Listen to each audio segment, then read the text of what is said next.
The time is 5:38. I'll tell you what is real, these cool/cold temperatures. And I'm loving every minute of it. That's right, low 40s, and it's not going to surprise me when we get upper 30s on this current temperature map in maybe an hour or so, because the temperatures don't start warming up until the sun comes up, and now that's 7:40, so we've got almost 2 hours of cooling before we begin to warm up for the day. A live look over downtown right now, we're at 44, but we will warm into the 60s by the time we get into the afternoon with plenty of sun to go around. Winds out of the west-northwest at about 6 miles an hour. So 45 in Forsyth, that's the current number. 44 Macon, Warner Robins, 43 in Dublin and in Wrightsville, Sandersville, 45 in Sparta this morning, 46 in Unadilla, and 45 over in Thomaston. But you factor in just a little bit of wind we have out there, and it feels like 41 in Roberta, Macon, Milledgeville right now. It feels like 42 in Warner Robins, 44 in Gordon, 43 in Dublin, and 46 down in Cordele. The radar picture is quiet.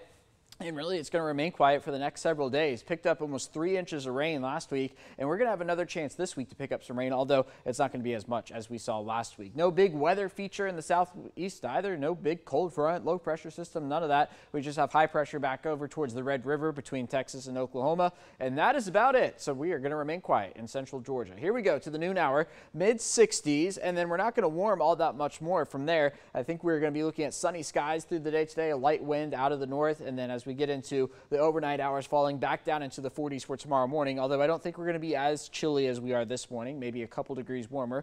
Here we go to tomorrow afternoon, 70s across the board, so a couple degrees warmer than today.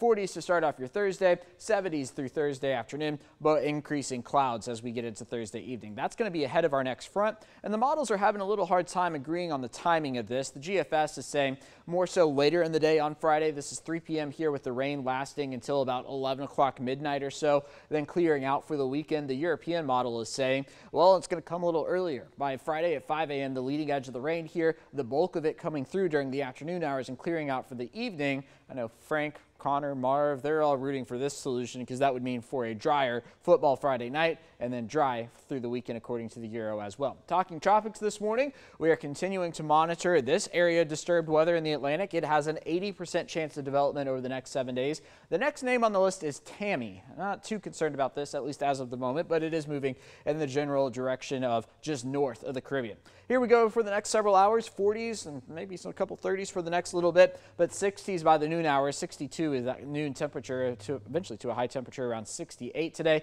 Thinking about going and getting some pumpkins this weekend. I think you've got 2 great weekend days to do it, starting off in the upper 40s for both Saturday and Sunday, afternoon highs there in the 70s. Here's your 7-day forecast. So between now and then, just that front on Friday, highs back in the 70s beginning tomorrow, a 60% chance for showers and storms on Friday, then clearing out for the weekend and on into next week.